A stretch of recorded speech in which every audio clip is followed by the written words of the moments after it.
Hello, good evening. It's been described as the worst ever tragedy to hit the NHS. In Wales, around 300 victims were left with chronic or life-limiting conditions such as hepatitis or HIV after receiving contaminated blood products in the 1970s and 80s. Across the UK, thousands died as a result. Well, today, Welsh victims spoke for the first time at the public inquiry, which is taking evidence in Cardiff. Richard Morgan was there. To lose her husband at the age of 50 was bad enough for Carissa Jones, but the circumstances of his death made it even harder to take. In 1990, Geraint received a blood transfusion following an accident, but the blood he was given was infected by hepatitis C.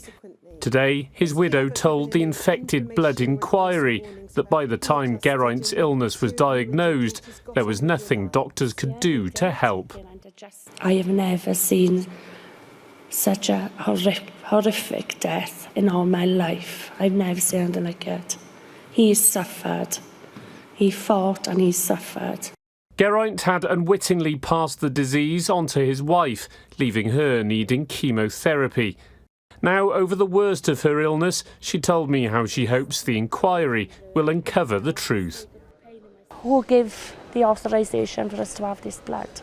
You know, because if Geraint had died of natural causes, I could understand. But as far as I'm concerned, he was killed.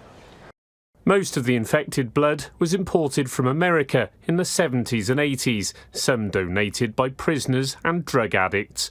As a result, nearly 5,000 UK patients developed hepatitis C and over 1,000 HIV, resulting in at least 2,400 deaths.